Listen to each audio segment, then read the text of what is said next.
اهلا بيكم في قناتي توما ترند اليوتيوب. بصراحة يا جماعة الواحد مش عارف يقول ايه على حال اليوتيوب ولا على حال اليوتيوبر الكبار ولا اللي بنشوفه منهم. ماشيين بمبدأ لا احبه ولا اقدر على بعضه، يعني يطلعوا يذموا في قنوات النقد والمتابعين، واساسا هم بيبقوا عايزين يعملوا اثارة للجدل طول الوقت. طلعت علينا هدى جاد امبارح بستوري على الانستا وقالت انا حصل لي حاجه قهراني وتعباني ومزعلاني ومخلياني قعدت اعيط مش عارفه يعني 200 ساعه. والحاجه دي وجعت قلبي وقهرتني. ولولا ان انتوا هنا على الانستجرام الناس النضيفه صحابي واخواتي، لكن اللي على اليوتيوب يا جماعه دول كيكين. فانا بقول لكم هنا اللي حصل لي، لكن انا عارفه ان انا لو طلعت قلت على اليوتيوب قنوات النقد مش هتسيبني في حالي والناس مش هتسيبني في حالي.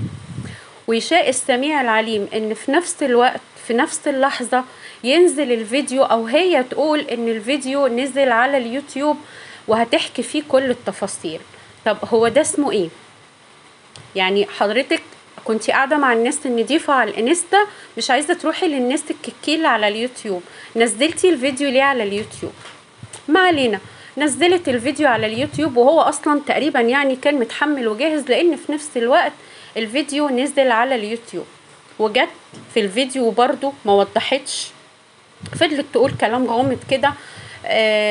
انا اتاخدت مني حاجة كانت غالية قوي عليا، انا كنت راجعة من بره الساعة 3 بالليل، وده يعني مش عارفة اقولك ايه، ازاي حضرتك انسة وترجعي من بره الساعة 3 بالليل؟ ويظهر حست ان هي غلطت انها قالت كده، بعدين رجعت قالت كنت انا وماما ورجعنا من بره الساعة 3 ولقيت الحاجة دي مش موجودة، والحاجة دي غالية عليا جدا وقهرت قلبي ووجعت قلبي، بس انا مش هقدر اقول ايه هي ولا هقدر اقول الموضوع بالظبط. ولقينا الحاجة فاطمة دخلت في الموضوع وقالت لها يا هدى ربنا يعوض عليكي ويخلف عليكي بالخير، انت ما تعمليش حاجة غير انك تتحاسبني فقط لا غير.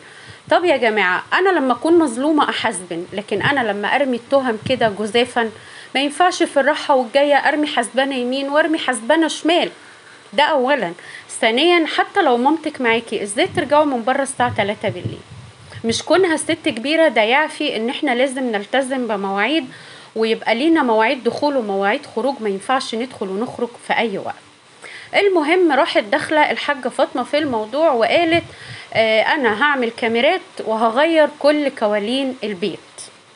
طيب، معنى ان انت تغيري كوالين البيت يعني حضرتك بتدي اشاره للمتابع والقنوات النقد الكيكي الوحشه اللي انتوا مش بتحبوها ان اللي عمل كده حد معاه مفتاح البيت، يعني حد منكم فيكم. انقسمت التعليقات لأكتر من حاجة والأكتر من رأي. ناس قالت يبقى محمد لأن هو بقاله فترة قاعد معاهم وطلع وقال ظروفي وحشة، ودايما بيطلع في الفيديوهات بيقول ظروفي وحشة الفترة دي، وإن هو قاعد معاكم وعايش معاكم الفترة ديت، حتى يعني لمح إن عم عنتر هو اللي بيجيب له سجايره أو حاجة زي كده. وناس تانية قالت لأ ده ضني اللي عمل كده لأن ياسمين معاها مفتاح الشقة بتاعت مامتها. وناس تانية قالت ان الفيديو ده غير موفق بالمرة وانه ملوش اي 30 لازمة. نرجع تاني ونقول طيب حضرتك لما انتي اتسرقتي زي ما انتي بتقولي، ليه ما رحتيش عملتي محضر في الاسم ان انتي اتسرقتي؟ وليه مش عايزة تقولي ايه اللي اتاخد منك؟ تمام. لقينا في التعليقات حد اسمه عمرو فايز، ممكن يكون كل اللي متابعين عيلة جاد عارفينه، ده الصديق الصدوق للعيلة. كاتب لها في التعليقات ربنا يعوض عليك يا هدى، وايوه قولي حسبي الله ونعم الوكيل، وانا عارف ان اللي اتاخد منك مبلغ كبير مش قليل. طيب لما انت اتسرق منك فلوس ليه مش عايزة تروحي تعملي محضر؟ يا اما ما كنتيش طلعتي واتكلمتي، لان المعروف عنك يا هدى ان انت بتحبي تطلعي بحبة صعبانيات، تحبي تطلعي تثيري الجدل، تحبي تطلعي تعملي ايه شو كده حواليكي. فهو يا اما انتوا عارفين ان اللي اخد الفلوس منكم فيكم، يا اما مفيش حاجة منك اتاخدت من اساسه، ودي مجرد بروباجندا انتي عاملاها، لان كان معروف ان البيت اللي داخل فيه اكتر من اللي خارج. حاجة تانية أثارت الجدل وخلت الناس تسأل، ومسكت الكلمة على هدى لما قالت أنا بعد كده هروح أصور في شقتي. فالناس في التعليقات قالت لها شقتك يبقى انت ما سبتيش خطيبك، او انت اساسا رجعتي من بدري ومش عايزه تقولي. وناس قالت ان هي لا تقصد شقتها القديمه اللي هي فيها عفشها اللي كانت شقه مامتها من الاساس. فالناس ابتدت تشك فيها ان هي يا اما ما سابتش خطيبها، يا اما هي رجعت من بدري ومش عايزه تقول.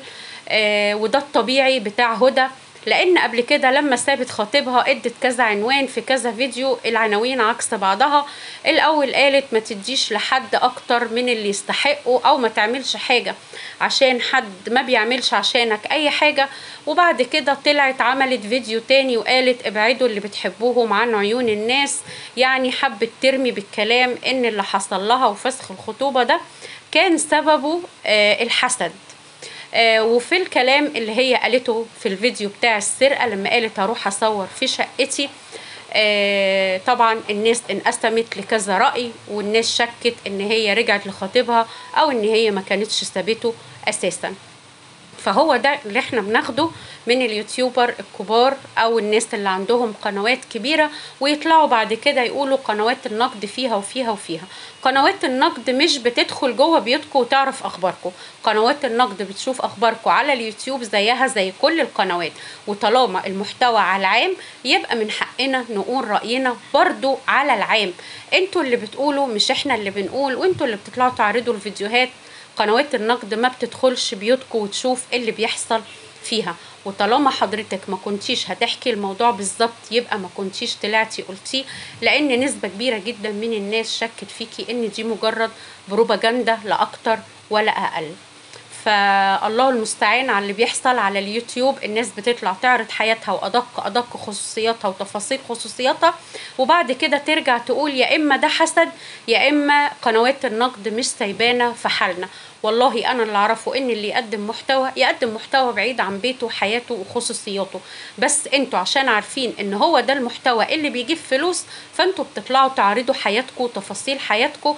انتوا فاضل بس يعني تقولوا لنا المواعيد أو تعرضوا المواعيد اللي بتدخلوا فيها التويلت.